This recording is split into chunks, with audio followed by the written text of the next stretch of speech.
et puis ça c'est précisément na Mukongo et dans un adé entré na Mukongo et puis yo bimanga molimo nzambe bisinga na sambila nde na sambeleka kanzambe zo molimo na ngape olimbisa ba oyo bani basali kambo nde na lobika bona kamba mako de pali détail nde na kwei na kufaki te tant na kwei na moni bango nde ba okende si na komi ko benda na puis ezaki molili makasi place wana na bendani jusqu'à ce que na komi place moko ya carnivore place na kalaki yango nzamba za munene muto ya diagnostic ngai ezaki mama moko ya congolaise aza kuna etaki docteur yende azoko sala na scanner wana na kota kana pendant 1 heure du temps machine wana bakota bat na ndinga kati ya wana na kota kuna pendant 1 heure du temps de mama wana aibisinga imona oza quand même na chance nzamba lingio donc mundenge sali bongo yemoko wana eza yemoko le mouvement comme on a sali bo à partir au mona yekuna ningani osona bizana jota comment on est na jota donc c'est-à-dire na o kanga pas si mais ko mona kimisa exact yemo so kuna kumusaka ba mouvement alors ça la mama nyonso wana eza yemoko nyonso wana bomuna eza yemoko donc nyonso wana eza yemoko donc c'est na comme ka ko jota c'est-à-dire na o ka pas linga na kimisa lokolo le ba solo na tante amoni ko ngana komi ko kende ko akize banda asili kali susu please le mama na ya lobelo côté ta mama na kenda donc ngana simana ezaki passeport na ngai to sale mo 3 mois ngana tante na ngato lobana raté apesa maka biloko lokola mbwa mama boko ezalaka te ko msusu na lamuki na bandi ko bondela ye na senga ye bolimbisi na façon tout bana na ye ya basi mibale bazoyebisa mama brada azosenga bolimbisi limbisa ye mais tant sinanga na comprendre te pourquoi chaki akangaka mtema na ebeke jusqu'à ce que na sali 2 ans na kati hôpital et puis na kati 2 ans na sala 6 mois na kati centre moko centre wana eza lokola nini eza place po batikaka ba malade incurable ke bamoni batraité aobikate baki routier wana bazelaka jour okufa baye bazio bakena place ngapi bakenda te ou bien soko zanga famille il faut que nous allons kuna des places na kendaka na famille kuna donc ezalaki vraiment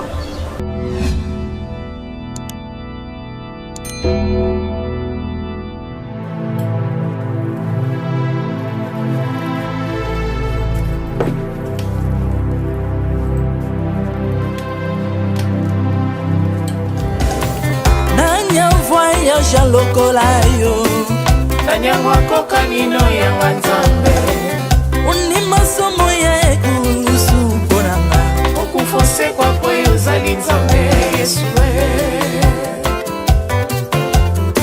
Nzambe moneno kitanase Olata nzoto koyo bikisanga Okitanase pozwe sikananga Ofuta nyongo na nzambe nanga Yesue Zalizambe Onkotea okani na yo Ozalizambo bongwani te Yesu, Yesu Zalizambe Onkotea okani na yo Ozalizambo bongwani te Yesu, Yesu. Comment ça se passe? Bonjour papa. Donc en 2015, en septembre précisément, au commune KwaZulu-Natal. oui. Vie na bandaki ezaki na normal na KwaZulu-Natal. Ça dit combien de temps petit drame est okuta? Na sali au moins 2 à 3 mois puisque le drame est okuta le 29 décembre. La même année. La même année, oui. La même année. Mais quand on commence qui c'est que c'était une ville où c'était pas sécurisant, c'était une ville il y a une sécurité ou quoi que ce soit. En tout cas, baïfsanga mboka eza kitoko makasi eza bien sécurité ezali vraiment bien. En tout cas nous sommes qui nango malamu. C'est un peu ça. C'est quoi yemo temps on vend qui quelques mois on vend qui. Comment tu as trouvé le pays? C'était normal. Ma communauté bande ko funga mato ezala qui compliqué ba tu bande ko menacer na nzela. En tout cas non, c'était vraiment très bien.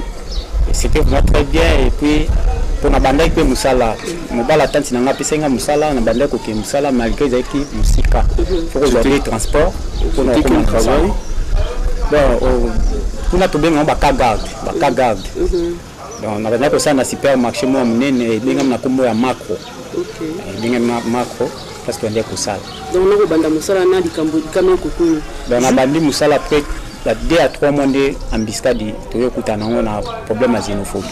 OK.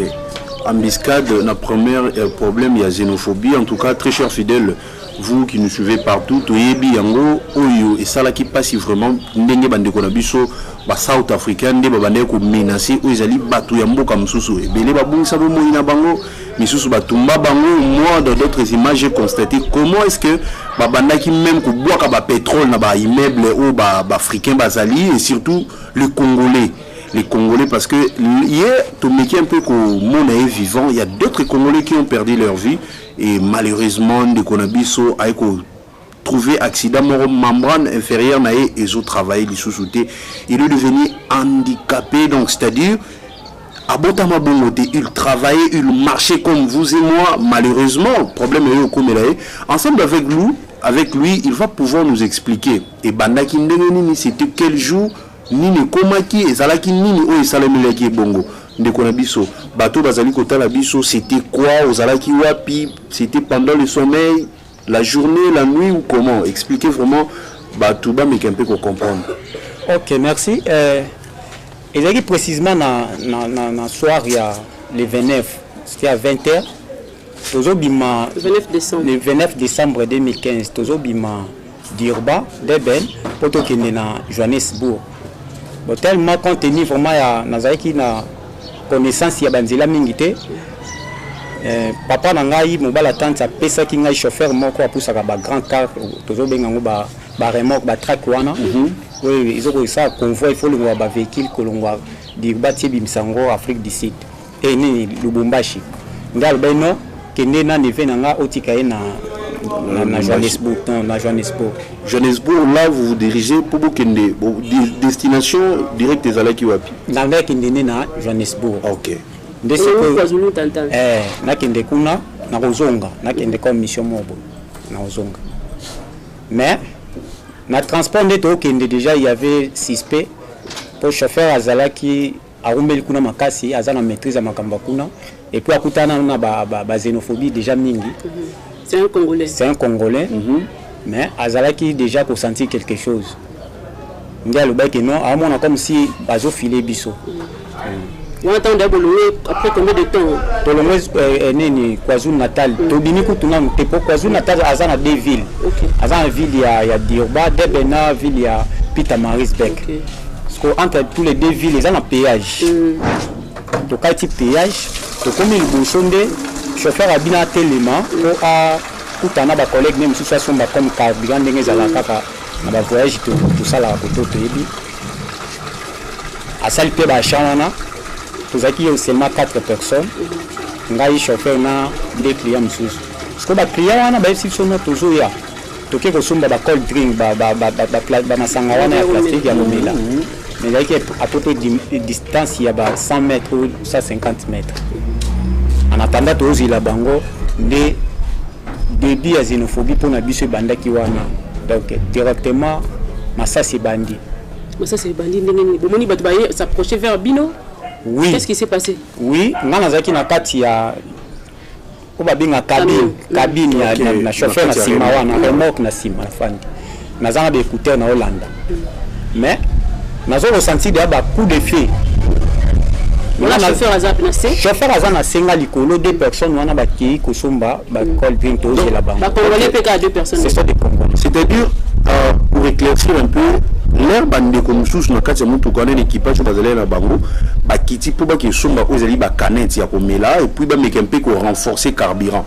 Ndeko na biso azalaki na kati ya mutuka. C'est-à-dire na kati ya camion na sima cabine ya chauffeur azu ba casque a china matoi et continuez vraiment. Oui, nazoka ba musique na ngai, mais na sia musique nazoka pe ba coup de feu. Pokuna ba jet d'artificiel na bango za ko lokwa ba arme solo ba bombe. Ba pétard. Ba pétard wana donc moi je pensais kaka eza ba pétard wana. Mais nzoka des événements o ezoko lekana na lié o ngana zali donc 0 mètre na ngai. esprit ya nzambe bino kita sikoyo otala nano chauffeur soki aza na position nde nalongi place nazalaki na ye na kiti ya chauffeur nafandi na kiti na ye nakitisi parapluise mpo natia elongi natala namoni na mosika boye na nsima camion moto alali na prince et puis nasanti mba moko mien natala na se boye moni remorke ezalaka molai na se boye nde namoni motu déjà moko na arme azoya mpo amata na remorke place nga nazalaki nde na bino il faut nazonga nakende obatama na nsima place nazalaki ndenge nazobaluka wana mpo nazonga telefone na nga nazali nango na fini place moko epelaki mwinda et puis moko azalaki kote oyo ntango amoni mwinda epeli abeti première balle ntango abeti balle mba moko natelemi kaka fixe naokoka so bouge te natelemi nde ayebisi nga na anglais give you phone par le même téléphone azalaki nango nabwakeli et puis abele so give you money nazalaki na porte-monnaie il y avait c'est $400 nde nabwakeli kuna après oyo akoto azalaki wana amati abrakenga arme mpo nde natelemaki bamouvement na osala ya kobwaka biloko nabougeaki su te kaka position natelemi natemeka bongo nde oyo akoto amati atienga arme awa na moto alors en tout cas place wana nasilaki mayele namonaki liwa na nga nde ekokaki place wana oyo alalaki na se avant to avancer ezalaki nani chauffeur ye mpe azwaki masasi akufaki sur place non ye akufi te azwa masasi wapi ye azwaki masasi ekotaki na libumu ezwaki na libumu ebimi te etikali na kati non mosusu ebimaki mosusu mpe balongolaki na hôpital aza vivant ti lelo ye aza mpe vivant naza mpe na numero na ye mpe ya telefone eza mpe tosolola na ye aza kaka kuna to ye aza kaka kuna ye aumende déjà kuna aza akuta na bariske mpe wana ebele déjà aza kaka kuna mais ye a perdre faculté moko te oui donc ye ezwaki mpo ye abandaki kokima ntango bato wana babimelaki puiske ma masasi ebandaki kobeta ye déjà abandaki kokima babetaki na mosika mutuka ezalaki ya ye to ezalaki ya compagnie ya compagnie ya bacamion ya compagnie ya bacamion compagnie wana intervenaki na ka na ye par exemple te namona ele eta nde moto azwaki biso soin premier soin continue na yo babrake après babrake nga arme natali na bina meka kodefendre ata so na bina défendre mpo asimbi loboko moko na porte moko abrake nga oyo kota ya kobetanga masasi alors natikaka volonté na bango esala nde atomboli nga abwaki nga ntina se donc kolonga likolo ya remorke ntina se na panzana ye kaka na panzana na motu awa na vertige wana bazwi nga bakei na nga ntina mwa place oyo eza matiti na brooks totelemi wana ntango totelemi nde baexécute napesaki bango mokongo nazozela oyo ni bakoki kosala parce que place wana vraiment même monoko mpo na kosenga ata pardon nakokaki susu te molimo na nzambe eyebisi nga nasambela nde nasambeli kaka nzambe ezwa molimo na nga mpe olimbisa baoyo bani basala likambo nde nalobi kaka bongo na okamba moko de pale betali nde nakwei nakufaki te ntango nakwei namoni bango nde baokende si nakomi kobendana puis ezalaki molili makasi place wana nabendani jusqu'à ce que nakomi place moko ya carnivore place nakalaki yango wana mais ça c'est que précisément wapi et puis ça c'est nga précisément na Mukongo et naza na deux entrées na Mukongo wa et puis yo bimanga a ce qui caméra ko na poison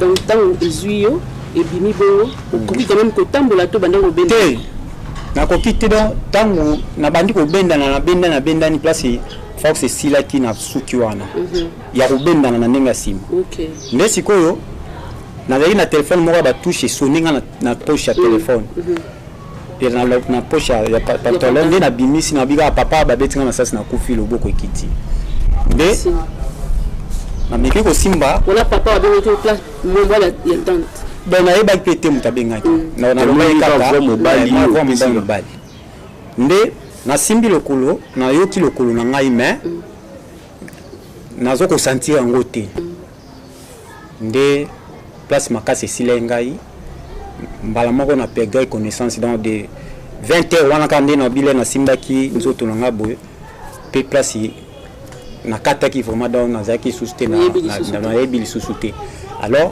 oyo sikoyo nangi na rencontre eza oyo après bato bayaki oyo babeteli ngai sikoyo ndenge non les gens bayaki c'est courrier c'est-à-dire ntango sikoyo bade confrère wana bayaki bamoni da masasi nde babengi la police keno na lie tel masasi ezobetama agent de sécurité moko mpe azalaki pembeni wana na campagne nord boye ya bacamion ye mpe azwaki masasi na loboko ye mpe abetaki bango me bango bazalaki vraiment na rafale akimaki ye mpe abengaki so na moto la abengaki la police nde place tozalaki mpo la police eya il faut bakomana na 2h30 minutes alors nga déjà na 20h déjà pale inconscient nde bakomi kobetela nga sikoyo keno l'air la police eye na bato oyo bafrère oyo tozali na bango na camion babengaki na diriba kuna keno camion wana ekei babeti bango masasi bayaki mpe wana baye kokoma nde bakomi kobelela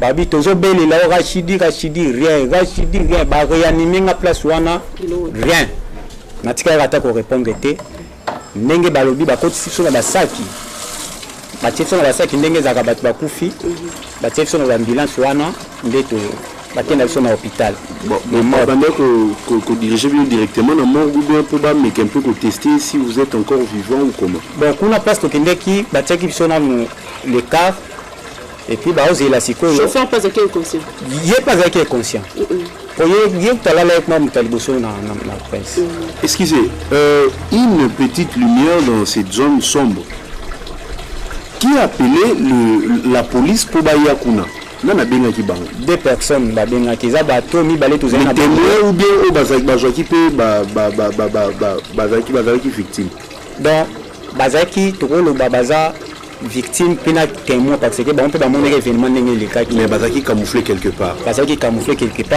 nde aza agent de sécurité nde abengaki la police place nga naza masasi ezobetama epuis oyo bakenda kosomba masanga ntango baye basanti déjà masasi babatami bango mpe babengi keno camion wana oyo ezobima eza attaqué ok donc bato bakendaki kosala shopping bango bazalaki épargné par rapport ya déplacement basalaki c'est ça ok nde bamemi biso wana tokeni bakenda biso na hôpital ngai sikoyo baye kokonstate place batiaki nga loboko na ngai ezolenga loboko oyo ezolenga mosapi ezolenga tellement bamédecin wana bazalaki kaka ya nzambe baye directement na bapareil oyo sikoyo baréanimaka mpo oyo bayaki nango ezali ya mike baye sikoyo mana oyo hôpital ya minene baréanime nga nde basanti cœur na ngai esali nini ezongi ekomi kobeta moke nde babino baréanime nga batie nga na baoxygène wana nde bokomona bafoto ezali na tellement baminganga wana bazali tellement bata malamu baréanime nga na zongi nde batie nga na salle d'attente mpo tozela badocteur oyo baoya lobi mpona kota na scanner bateste pourquoi makolo ezosala te nde pasaki bongo na ntongo mpe ekomi badocteur baye nzambe aza monene moto adiagnostikaki ngai ezalaki mama moko ya congolaise aza kuna etaki docteur ye nde azokosala na scanner wana nakotaki wana pendant 1 heure du temps machine wana bakotisa bato na ndenge kati ya mili wana nakoti kuna pendant 1 heure du temps nde mama wana ayebisi ngai mwana oza quand même na chance nzambe alingi yo tokonstate wana komi koyoka donc nazoyeba me naoloba te me naoyoka makasi alobi eza te nde ayebisi ngai nayoki ya bio otambola mais oza paralysé vraiment koto ase tozotinda yo na hôpital moko na Dirba parce que place oyo la police ezwaki biso batikaki nga na hôpital na nini province nini ville oyo mosusu wana ya Marisbeck parce que nazonga na susu Deben mpona ya sikoyo hôpital ya monene eza na Deben to bayobenga yango a Liberté Lutour place basalenga opération nde nasali 3 jours kuna ale basalenga transfert na ye na hôpital wana nde baye kosala yango opération wana basalaki te ke mpona tambola mais basalaki mpo bazongisanga quand même force nakoma koloba nakoma kolia mwa bamouvement misusu mpe nasalaka ok pardon vraiment toutes ces opérations oyo bandeki koleka na batraitement wana nyonso qui a assumé le dépense ezalaki l'état ya Afrique du Sud ok bongo bato otikaki na ndako oinformaki bango epuis eloko mosusu nanayeba voyage banda osala ezalaki babimaki lokwa clandestin to ezalaki voyage officiel ezaki voyage clandestin eza lokola naza na Kinshasa nani ngana ko tafu d'ici na banzela moko ya mayu ya wana même na kati wana soki oboko zo ba voie normale par exemple tu supposé métro tu supposé bus ou foot sera peut-être pas misu pesa la ngai na yebi quand même qui est Afrique du Sud on est dans ville musu pour que na ville musu mais na voie normale eza cher mingi mutu moko andimé mais moko mais ba grand car est-ce que ça qui na méthode wana to ezaki seul nzela yo yeba ki yango bon kasinde na baki eza na maîtriser kuna mingi te ba place par aux ba train ba voiture na maîtriser te nde père a seda kinga camarade na ye o yaza na maîtrise wana zo dimana ya bino zo mwana tika kuna mututela wa zo kuna puis ya zo na nani informa ki bango muta informa ba papa ki tozu masasi eza bato mi baloyo ba soma masanga parce que ba benga ki direction ya camion voilà camion nde informé pour campagne wana ezaki kaka ya bacongolais nde bainforme babite mutu kwa ebimi wana batake bango. Donc c'était passé comme ça. Après pour notre avancer aujourd'hui ça là qu'il y a une opération liboso là qui pona oui ba koloba oui ba rezomo force. Est-ce qu'il y avait une deuxième opération intervention chirurgicale failli salama il fallait ou bien il fallait ka kusuka wana? Oui, merci. Il faut ils ont la deuxième intervention chirurgicale pour et salama parce que na moment où on a commis bazo benga na domaine médical dans la paraplégie. Paraplégie c'est-à-dire membre inférieur et ça paralysé, endommagé. Donc tout le monde a déjà force à médecin, neurochirurgien, trouver déjà comment réparer colonne vertébrale en panne pour monter tambola, comme il y a tambola. Donc c'est un peu ça. Qu'est-ce que à l'époque, nous recherchons ça la maquité. Tous les qui réellement il fallait opération continuer parce que selon force de capacité na perdre ba maquiller tout ça là et qu'il fallait pas subir plusieurs chirurgies la moko il y a na moko ba kati pour nous continuer. Bon place wana on va suivi pe ils allaient quitter peut-être il y a Rolandela nyonso wana pour nani c'est-à-dire place nazalaki le mouvement hollandais azalaki vraiment. Il y avait une congolaise avec qui vous parlez. Oui, tantine nanga ya azalaki wana mais azalaki na kosala ba makambo na ye pokuna en tout cas babimara kaka. Tant vraiment exactement même place na zaina hôpital pona ko ya talanga banda ko ya une fois par mois. Oh là là. Pona mona ke ba mi pesa ki trop na ba faire na bango que santé nanga to balandela ba makambo susu. Donc j'étais vraiment seul na hôpital na maîtriser anglais té na maîtriser zulu té. En tout cas, le docteur, même si je comprends, on comprend que la visite, je suis au ministère de la Santé, je suis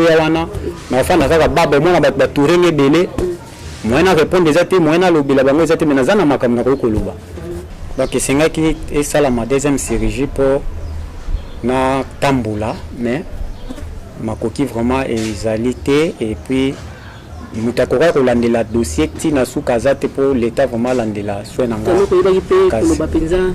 bien que donc c'est un peu ça ndia mwana monaki na rumeli ton hôpital na sali 2 ans na quatre hôpital et puis na 4 2 ans na sali 6 mois na 4 centre moko centre wana eza lokola nini eza place pour batika ba maladie incurable que ba moni ba traiter a obikate baki rotiana bazela ka jour okufa baye bazio bakena place ngapi bakenda tia ou bien soko zanga famille il faut que nous allons kuna des places na kenda kana fandi kuna donc ezala ki vraiment misère pour ngai place au pays ka kuna kizulu na kizulu anglais belé donc yo fanda kaka moi so za téléphone distraction na téléphone jour isolé ka donc na koma na suka na koma ko senga nzamba pesa ngaliwa pour passer les cas qui mais so na sali prière qui na kufa au mona mutu mususa kufi so na sali prière kufa na kufa mona do na sala prière bongo ndé nazo komi ba 5 fois et puis 5 mindele ba kufa ki na kata salle na eza hôpital te centre wana place wana pour tous qui ont 10 personnes et donc 5 personnes ba kufa wana bon ndena ko comprendre que peut-être ngambi na singla bongo aliwa wana na comment changer prière ni na comment glorifier ka nzambe jusqu'à ce que nzambe sali grâce maman oyo azalaki mokonzi na centre wana tellement anda komona nga na ba bible na ngai kaka maboko muke na tangi bakoma kobenga nga pasteur nde mokonzi susu ake kokangisa suki na ville et pas ba congolaise nde abeteli bango lisolo eza na ndeko na moko aloba français azalaka kuna c'est beaucoup pour tala ete parce que kuna visite ezalaki nga formate nde eyaki kosenga aye na telefone na ye abengi na solo na ba congolaise wana to solo na bango bien na lingala babi to koya kotala yo pe bayaki kotala ngai ezaki mapasi balelai makasi na ita bakutelenga makolo ya kovimba na konda donc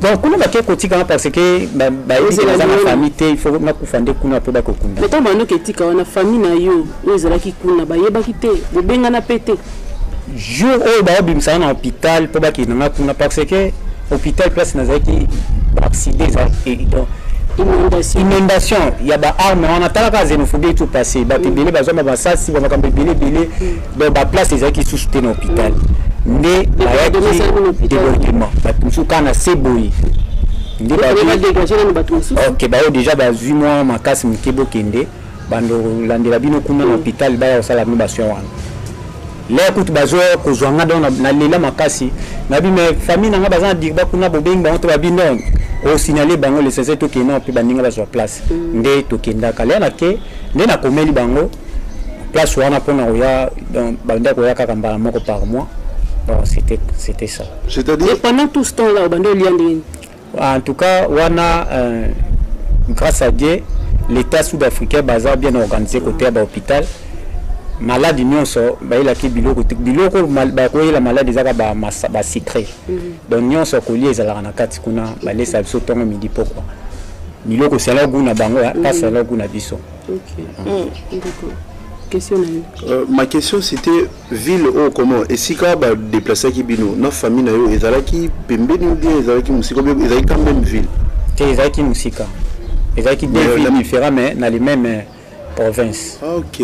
C'est ça. Mais exemple ça le pesa exemple ça na pesa exemple na Lubumbashi ndeza ekala neto mona ville nini province ya Katanga na Tangana là na zana Lubumbashi na mona ki ville ya Lubumbashi na mona ville ya Likasi na mona ville ya Kolwezi. OK. Ba distance ya bongo ba biloko ya bongo na musika ya tel place wana dirbana Marisbeck et la distance que l'on a Lubumbashi tio kende Kolwezi. Oh là là, c'est vraiment ça. Mais pendant que nous avons un centre wana au bakendeki ko chabino kuna, mais traitement bande ko pesa makuna lisusu. Non, kuna ma traitement ezaki susté.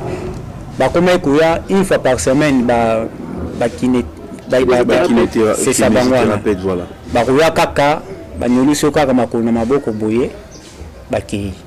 Mais rapport ni médecin pesa ko tio bima. Rapport médecin pesa quand monsieur Rotambola sous-souté qu'est-ce qu'il faut faire après soit programme qui jour il visite ou il y a contrôle direct au caution les sous pour te contrôler directement kaka ko bimano là au bimino hôpital OK centre on a et voilà donc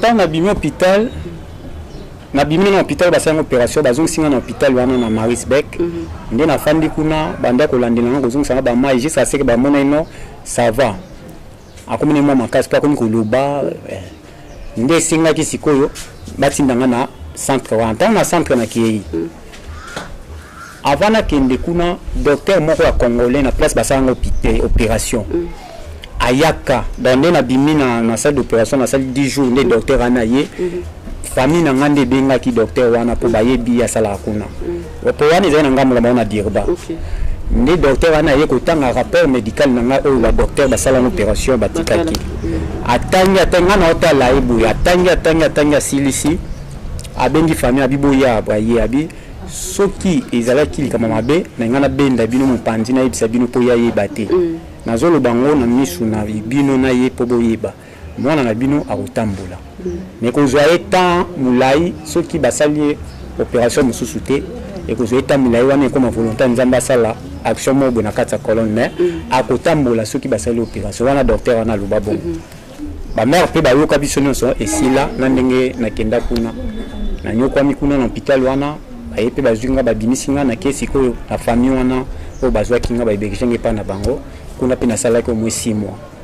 dans la famille on attend ba congolais ba kotala yo tant ba tika na centre ba nde bazaki ba mutu mo ba komona nazaki yo mutu wana o mama mokonzi ya centre akende kokamisa suki quelque part nde akutana bakongolais asolola bango ke non ndeko na mino moko aza kuna bayaki mpe tosololi bapropose nga ex okosepela tozwa tokende mpa na biso ngabi pas de problème parce que awa naza vraiment limité donc namonaka bato te eza kwa oza mba na prison mira molai banzete kaka nde na zamba nde bazwaki ngai bake nanga ti na famille na bango nafandi kuna bongo médecin wana ozaka na contact na ye oyo alobaka kokoki na yo kotambola otunaka ye te soki fosala nini ntango babimisi yo oketi na centre okomi mpe bamama wana bamanda koya kopermettre bama balobaka anglais et tout ça ozwaka numéro ya docteur wana te mpo otuna atake docteur qu'est-ce que je peux faire maintenant mpo nana asala la démarche est-ce que basala yango opération mosusu ngana meka kotambola ok bon nabengaki lisusu médecin te mpo nazali na numéro ne te mais famille wana na état nazali nango bazongisaki nga lisusu na hôpital car le même hôpital mpo bango bazali na ville hôpital yango mpe ezali na ville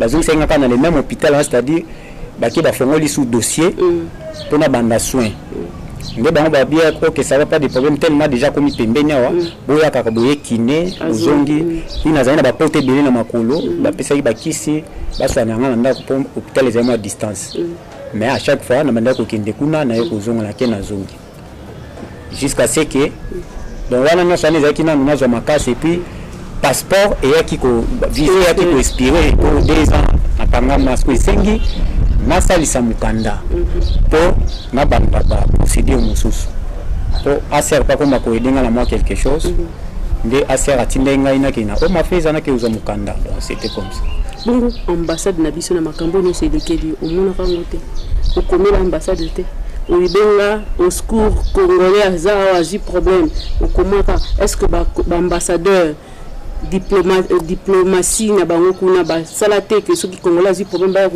koede to okomaka kuna te bayaka te mpo ka nange ekoma déjà pa ya président ya bacongolais na Peter Maris Beck bon ye peut-être moto akoka kokomisa dossier kuna mais na maladie tu n'avais pas la possibilité ya kosala sa démarche eza ya bandeko na yo bakongolais bazwaki wana nde fallait bamona ambassade et continuer à faire elandela de près pour que Afrique du Sud epesa traitement malamu et puis bango bazalaki na droit en tant que mwana ya Congo na kati ya Afrique du Sud ambassade ya Afrique du Sud nde faut pesa et yo nini à partir par rapport à l'état na yo en tout cas ezalaki vraiment pas si mingi po quand nous avons le Afrique du Sud, les amboka moko donc babimaka trop, bato mingi bapesa trop na commerce na bango bambongo na bangwana. Po mutu moko tia vraiment temps na ya landela ba dossier na ya kota azwa loya oyo asala boy. Ezaki vraiment pas si vraiment mutu. En tout cas, ok. Ce que j'essaie un peu de comprendre d'après son témoignage, c'est-à-dire étant en Afrique du Sud, dans mon ami les gars qui n'a pas démarche à Bandaki Kosala, il était un peu ignorant. Pourquoi je dis ignorant? Parce que il aurait à voir une personne qui Kosala les démarche d'aller jusqu'à l'ambassade, de voir même notre ambassadeur congolais afin à expliquer fait oyo et comment il oyo. Mais malheureusement, le monsieur l'a bien dit au cours de son explication que Azalaki un peu négligé parce que Azalaki n'a mis où les gens parlaient zoulou et anglais. Malheureusement, lui, il ne maîtrise pas toutes ces deux langues. Et maintenant, toutes les personnes qui nous suivent à cet instant, j'espère que le monsieur était ignorant par rapport aux preuves qu'il devait présenter ou bien comment tirer la sonnette en larmes auprès des ambassadeurs, de personnes compétentes. Fait commis to xénophobie au leki et pas bande konabiso na mboka Afrique du Sud. Comment est-ce que batu belé babungsi ezali ba bien matériel, babungsi ba vina bango, babungsi ba makambo ebele, ça fait tellement mal. Ndeko na biso gloire à Dieu asa vivant mais handicap. Makolozo ça la bien té, il a une famille azana bana oyo à ce moment ici au monde des opéra il faudrait akende koluka pona bana na bango et mais malheureusement mon frère à cause de la lisusu na makoki wana te akende koluka. Moi ce que je dirais les personnes compétentes bino bozota la biso et ça dossier moko boende ko zaki un peu ignorant à yeba quitter il faut na contacter nani na qui n'est pas nani pour le début de son discours leur à le moins qui na centre l'hôpital ba menier na centre mususu afala qui a difficulté à langue. toyebi oyo esalaka so oye na milieu moko boye oyebi langue oyo bazoloba te c'est vraiment ezalaka stress moko incroyable mais rien n'est tard ndeko na biso azali kotémoigner babete masasi et persa ekota pas ebima awa par les images vous allez découvrir et voir comment est-ce que ndeko na biso azalaki souffrant akufaki abandaki komiyeba lisusu te baréanime lisusu baréanime ti aye kokóma na état oyo lelo toza na ye na plateau na biso tozosolola na ye événement oyo epesaki biso vraiment pasi ndeko na biso boye c'est vraiment jeune oyo masasi ebetaki. Il va continuer son témoignage. Comment est-ce qu'il y a un qui s'est retrouvé à na kati ya pays na na capitale de Kinshasa ndeko na biso. Quel a été le démarche kolonga kuna ti oyo koma pe na Kinshasa tozano lelo. OK, donc et comme un moment moko tant mazaki na Facebook bato ba ngolé comme ko la na quand même aussi dans le Mukanda jusqu'à ce que tantina ngaya bino nous avons aussi comme on doit talaka ote peut-être bato ba mona biso mabende to yaka une fois na ya kozonga ka mpanzi na biso nde na tiki dossier kuna na ye kozonga mpanzi na biso koto ya nini ya dirba to komi ko fana na tantine mabeza wapi tantine abimaka mobali na bimaka bali na bana bazali na bana moko ifa ki crèche mususu na ke école ngana tikani ngamona ndako toute la journée au salé le côté ben ils allaient capacité ming ponanga même hôpital pendant qu'un hôpital il faut kaka par semaine bala moko parce que mutako aider azate au hôpital mais na na cousin moko nazo ko saluer place azali kuna na France yende abandai ko tavo matane chaque lundi nda bandai ko memanga na hôpital et jusqu'à ce que nzambi kaka ninga sala ka ba grâce na ye mama moko ya mundele comme on est Linda ayaka na centre moko boye pour centre na ezala ba catholique ba idara ba biso bandikape na bakine nde na kendaka kuna chaque lundi. Alors maman na moninga asala déjà constat njoka ndi ya landela ngai chaque fois kana ka lundi mais ya ka par semaine 3 fois maintenant na 2 fois mona ngate nda poser nga question pona nini yo kaka chaque lundi nde na ebisi mutu azate nda bien c'est nini na banda ko ya kuzwa yo na mema ko na hôpital na acceptaki yazaki normal maman na za normal aza maman moko asala kate aza de pensionnaire za mukolo mais abanda ka kinga ba centre ko aider kaka ba sala kaka charité nde to kutana ye nde maman wana nde vraiment ya idengai et puis esengelaka na kenda ko hôpital wana passe basanga hôpital da 3 mois et da 6 mois fona zonga ba checker ngai na banda kende te pour opération ouais nde maman na komeka kozongisa na hôpital wana kokende kuna kozonga donc yenda idenga makasi et qui ko arrivé na komeka kende pona kozonga na Kinshasa je me suis toqué hôpital azana na rendez-vous pour nazana problème masuba faut ba na kutana urologue pour appeler ça ba kisi de façon que nazonga ko suba normal nde na kende que juste là maintenant suba bien te même si siko na ça la da sonde OK même si siko alors donc il mode ko lende ni ba place rango balongo les ala sonde disco ya libanda na olaxa bino ngo mona ngo nyoso et puis maman wana tanga ke otika na hôpital to kendeki na mobala mama leki na ngai to ko kutana docteur mususu parce que docteur wana tuni mobala mère a tuni docteur est-ce que vraiment ndeki a rumil boye sa ko tambola kaka ya salinga test moko omoni salle neza ki climatisé ngana la ticket abilongo la ketch na longoli azui egui ya tubinga na salle kolo na oki pasité atie mutuba nikisika mutuba oncle na ngana a imaginer comme si la question a posé qui doit directement ba répondre que na tambola tindenga nikisi mutu amema ki rapport wana avec le sa tante na ngai de là tu vois qu'il y a tant qu'il a et bimaté ou comment la sensation c'est ça ouais mais na moment où sensation zo ma passe pour qui c'est ba c'est on est qui na débit c'est quoi ça na tout na passe c'est que ba nerf ya wani zo sala oui donc ba nerf comme ozonga puis avec qui te ngana za ka paralysé bonnet na moment mo makolo comme ko sala nga mouvement involontaire yaki makolo nga comme sala yango moko lenga na bouger yango e sala yango moko voilà OK mais déjà ça awa wana ibandenga kuna ti yo memanga awa mouvement ni zala kaka OK le mouvement zala kaka ba ba biza ba mouvement moko et aussi la kaka mais nazwa bakisi ya ndenge na ndenge partir kuna. C'est quoi ça un mouvement genre né? Donc mon ndenge sali bongo yemoko wana eza yemoko.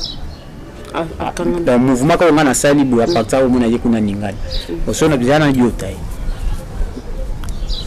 Comment on est dans yota. Donc c'est-à-dire na quand on passe mais ce que moyena kimisa exact.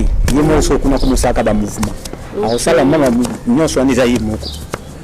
Nyonso ne bomuna eza yemoko. Donc nyonso eza yemoko. Donc c'est na comme quand yota c'est-à-dire na ka passe olinga na kimisa lokolo. Moninga piklimba moko. Jusqu'à ce qu'il m'ont payé. Donc les amis ont moko. Yemoko. OK. Donc nous avons paraplégie.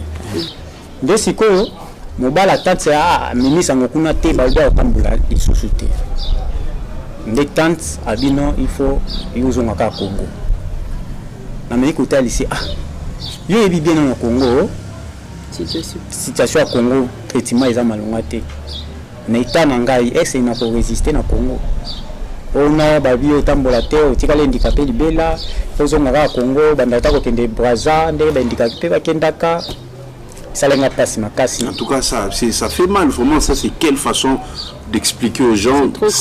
C'est que je comprends mais bien cher internet ils a que non mutu à lembi mutu. C'est ça qui ma charge à kuvanda na yo. Voilà pourquoi abane kuluka ba ribo. Au lieu de lutter, il est animé à jeter l'éponge. Uzoma Kishasa na Kishasa ba parents bazalaki. Oui, maman zali.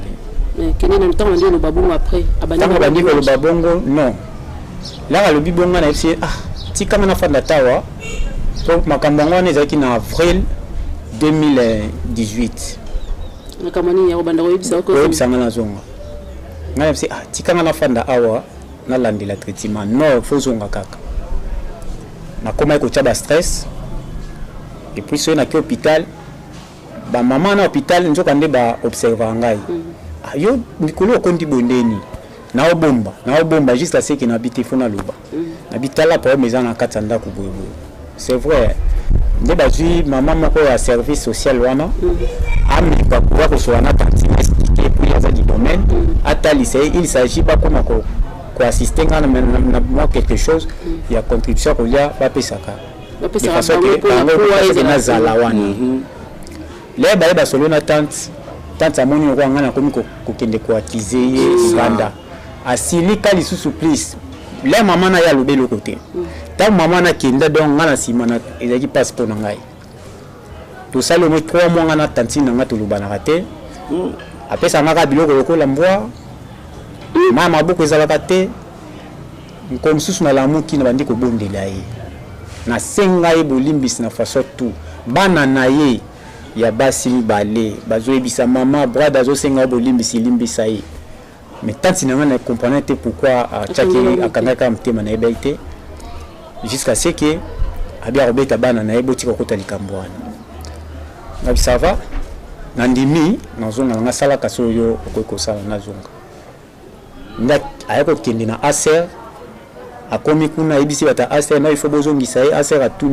aser a poser question état ya zana ngazonga kongo pourquoi o te azonga kaka malgré aser a komi ko edenga na moi 70 rand a repesa ye tanti na combien de dollars 70 rand na ko $50 par mois par semaine par mois $50 a pesi na côté kolia $50 a pesi na compte ya ndako $100 o banda ko futangai na makamwa ibanda ko epana ye et puis église na ngeti kakinga te banda ko ya ko sunga ngai à tout moment sur na bengi ba oya ba tikela na provision en 1 mois mais tanti na nga zo mona ne na otika kana ndako na osali le côté ba ye azo se pelate malamu na zo ngako donc ba mes ententes vraiment et comment makasi nous pour nous qui na kata ote na famille bazo ki liboso la ay ko zo pour na soni.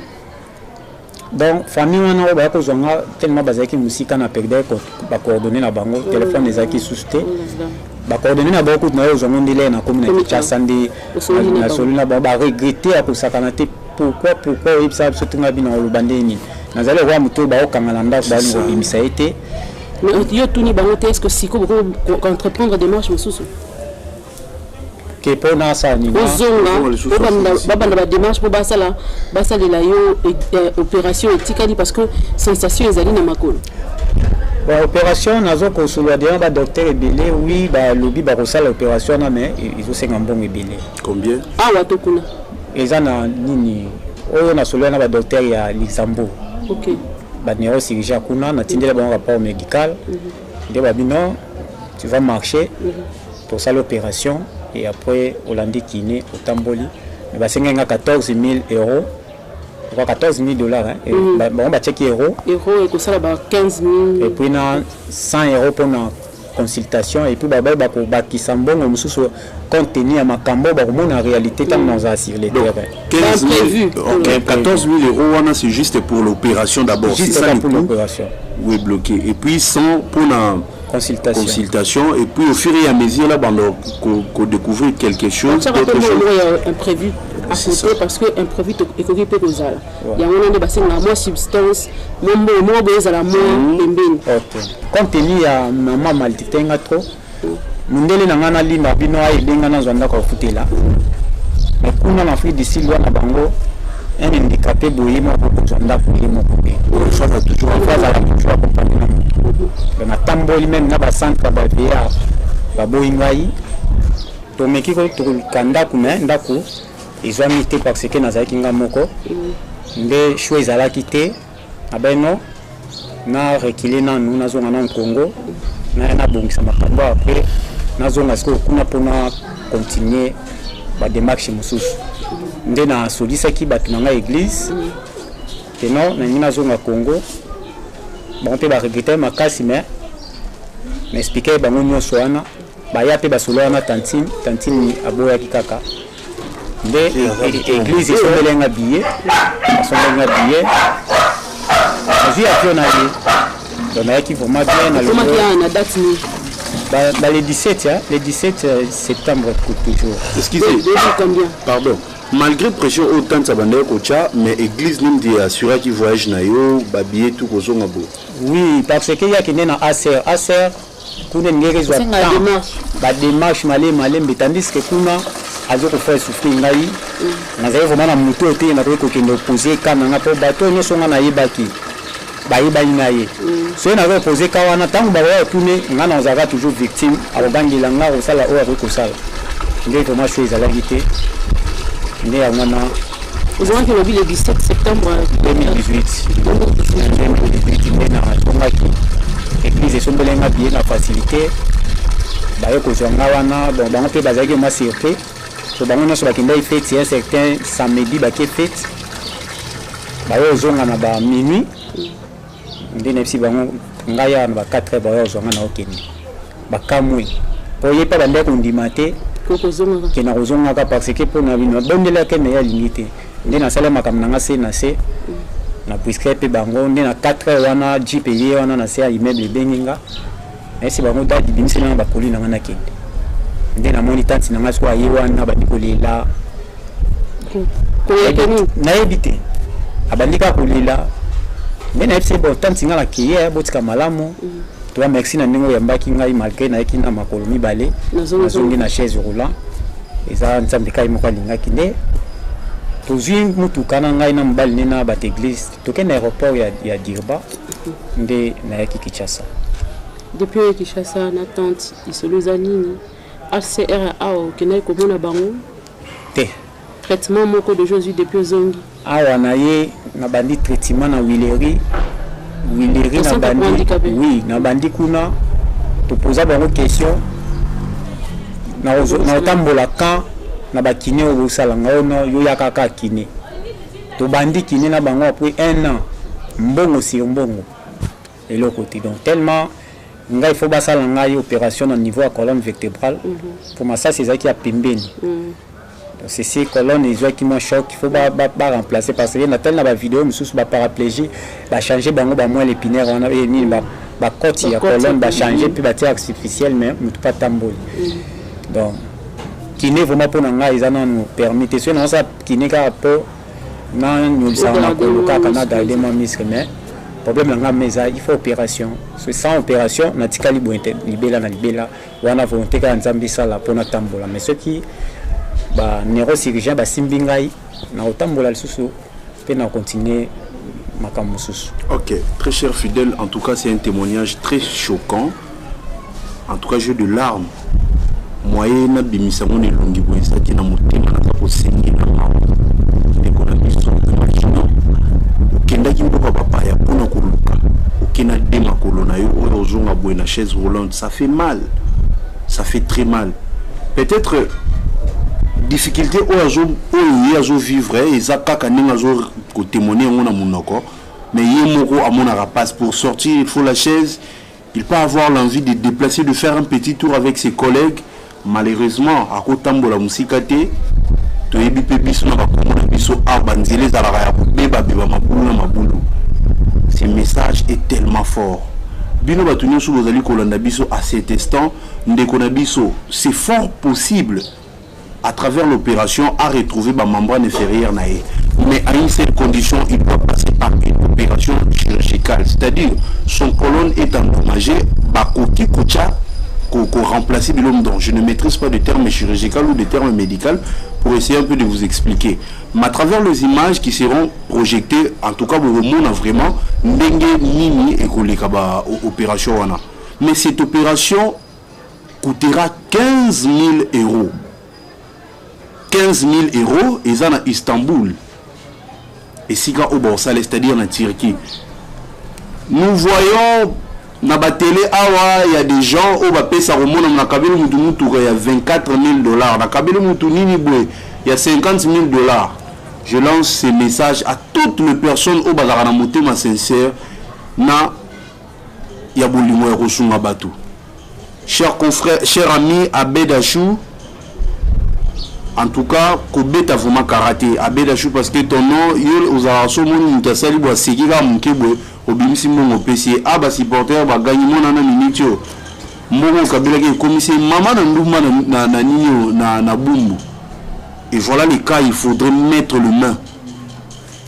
Toutes les personnes au besoin de la biso et la awana Kinshasa na Congo partout dans le monde au besoin bakor la biso ndeko na biso azana besoin ya aide na bino. Azana besoin ya aide na bino bo sunga ndeko o yazo souffrir. Et voilà pourquoi Lelo n'a tiki vraiment cahier de charges dans à côté na yé pour la qui s'est mis sur la bateau. Nous on a vu sur Azali ko souffrir na zo ka passer na mutema. Donc ce qui vous constatez même émission concernant même tazo zo malo bébé na zo ko rolo batroté. Mais on n'a pas le choix. Il faut aider les co biso to sali to apporter aide na biso par rapport il y a que transmettre un message au rendre au public. Et maintenant c'est à vous qui ont des moyens bon mais qu'un peu que tu as vraiment beaucoup na bino na 4 ya likambo oyo. S'il vous plaît bo aider les ko na biso oyo c'est fort possible à tambola. Ndeko na biso oyo abandaki ko sala abandaki ko tambola lokola ngana yo. Mais voilà pourquoi ndenge ayeko se retrouver dans moment oyo. Ma colonie zo sala te bozomona ba image ndenge vraiment ma colonie comme ça fait mal. Et ça la pas si ma casse en tout cas na sengi bino le monsieur va donner le numéro pas même si le numéro n'a été mais le numéro qui sera affiché na écran na biso en tout cas pour ça la vraiment de vous mieux bon mais un peu ko sungande ko na biso oyo ce qui va c'est une opération oyo ata lelo yaza reconnaissance vers bino te benzambe oya kela yena likolo na se akosunga bino vraiment. Toujours ça m'a lobé pas de konangai concert sur kaza na loba ya ko bakisa et puis ndeko na biso invité na biso pour tout mais un peu ko chiter et ko clôturer émission na biso. Non non on ne pas pas ça moi liloba otali caméra fixée yango pe si liloba oyo ko singa batu ba et ça phrase na ngai.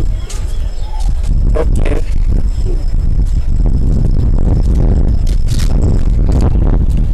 Merci. Kaka ndenge na se présentaki naza Monsieur Rachidi naza ndeko na bino mobali naza cousin na bino mwana na bino frère na bino ya na bino leki na bino bandi pe kotambola ndenge bato nyonso batambolaka eza accident nde esalinga na koma boye mais naza esungi eza te famille eza trop pauvre donc ça ne va pas vraiment. Na fandi tant depuis na ye Congo na sali 3 ans. Non 4 ans 2022 4 ans déjà. En septembre 4 ans. donc nakokisa 4 ans nasalaka ni eloko toujours na ndako baso babimisi nga libanda te nazalaka na ndako donc vie oyo kama vie ya pasi donc soki okufa mbele nakufa kala me nakokomprendre te nzambe aotikanga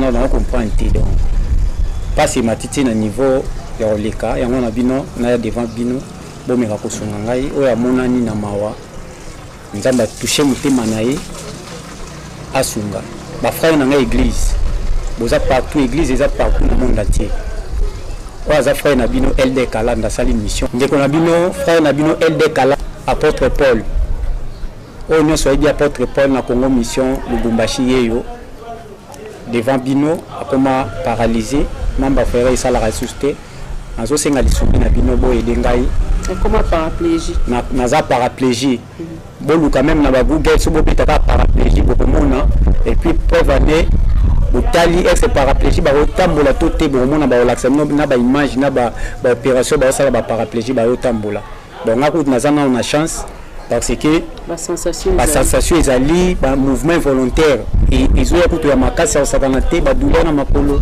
donc chance ezali quand même mais loko ezokotianga barrière eza kaka mbongo soki mbongo ezali lelo natamboli soki mbongo eza te natikali boye yango wana numéro yanga ezali plus 243 84 77 27 875 abandeli plus 243 84 77 27 875. En tout cas, merci. En tout cas, je lance aussi ces messages pour attirer l'attention de la fondation Kasmu Nongo. Kasmu Nongo, l'exemple à suivre. En tout cas, Ndekonabiso Azali Kolela. Nabaïfor Nabino, Bokokiko Ede, Ndekonabiso Aza paraplégie.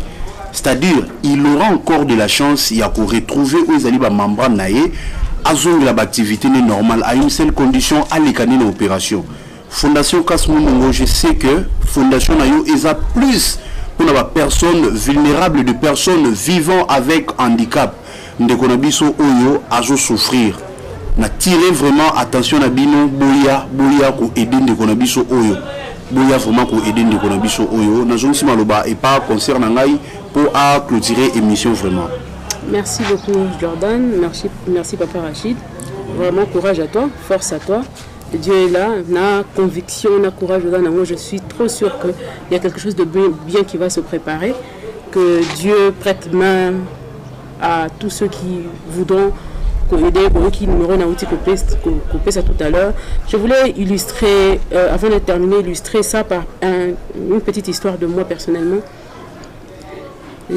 J'avais perdu aussi l'usage de l'icône à gauche. T'as la question de l'icône à gauche. Genou n'ont pas de problème. Je sais ce que j'ai enduré. Pas si on est à la physique, c'est moral aussi. Tu te dis, est-ce que nous avons la sauce? Je veux la possibilité de tant on a qui problème à gauche, je me disais au fond de moi, est-ce que je pourrais encore remarcher un jour? Est-ce que j'avais tellement de questions plutôt physiques? Mais comment il y a des dégoûts à ressembler là-bas? Comment il y a des dégoûts à relâcher bien? La bonne idée, c'est que s'il faut le dire. Dans une valise tout autour de moi, 4-5 valises, je regardais ça comme ça. Ma garde-robe, je regardais, mais dans une poste à la tête. Kanda, nerveuse, dans une organisation silica, comme un pamba, je me disais, pourquoi moi je ne peux pas marcher? Donc, ils ont un point moral, un physique, ils ont affecté. Donc, s'il vous plaît, que vous pouvez faire quelque chose. Bon, ce qu'on a vu, problème, membre, je me mets à sa place. Qu'est-ce que j'ai subi et ce que lui il a pu subir jusqu'à aujourd'hui. On peut bien se mettre ensemble pour tout ça quelque chose. Bandekwa TikTok n'a pas si mbote, Marvin n'a pas si mbote, n'a pas si binonyoso. N'ebike SOS kune kendara makasi. Ndenge tozo mata na TikTok, ndenge tozo mata na baka, ya bandenge na ndenge bokota makambu na kochango lisusu na TikTok pour que tokotisa likambo et simba ndenge toti ko sala ya ndeko na biso oser leur zahir. La solution c'est comme obima et que ça bien sous le peuple côté du Cambodge que ça un plus davantage. Que Dieu nous bénisse tous. Derrière la cam c'était notre frère Patrick. Merci à Kiro aussi, qui est notre grand réal, le grand réal, que je salue. Merci à toi, Jordan. Dors pas la nuit, merci vraiment, nous sommes là. Vraiment, nous sommes arrivés à la fin. Vraiment, nous attendons votre retour. Il y a les numéros affichés au bas de l'écran. Une émission, une manière de soutenir Papa Rachid d'une manière ou d'une autre. Donc, il faut voir aussi d'autres journalistes. Quand hésiter, tu sur le numéro de la paix, émission de Papa Rachid, pour étendre les informations. Donc, quand tu es aux yeux pour la bisomoko, non. Tu veux faire quelque chose, tu as des associations, le numéro c'est la SOS, il est là, il n'est pas pour nous seuls, il est pour tous les Congolais. Allez-y, appelez-nous, on va vous donner ces contacts, vous pouvez venir, que Dieu vous bénisse, on se revoit très prochainement sur un autre numéro, que Dieu vous bénisse, bye bye. En tout cas, nous avons lancé un appel, na deux mamans où nous avons poussé le thème là. Maman Denise Nyakwer, première dame. Et puis, maman Olive Lembe, maman, déjà maman de Tibiso. Baby pasi, oui, maman Mounaka, Nabana Nae, Nazamon Nabino Mobali, Talangayo, Ndebabeta Masasi, Nabinaka Kongo, Nakindoko Luka. Na pe ko sunga ba o ngai awa me nzamba salikas na kutana Ambiscade o mama bo sunga ngai nazana kati ya souffrance même ba bloko na singo ce sont des songs boza maman Denise na ko za corps médical tala yango o ezali poche ya sonde o ezali to bazo be na condom mais ezali lié na o donc c'est-à-dire na commencer la bloko o soki yango ezate ngai il faut na beba na banda ko sela ba pampex mais jusqu'à ce que na commencer la o uta ka Afrique du Sud a vous ala raté ya wana o senga lisumi na bino abeda chou nazo kayo na sango ozoko sunga ba musicien ba artiste na peyo na ye takinde ko na yo leki na yo famille na yo bo sunga ngai na ndenge o mutema na bino ko senga merci.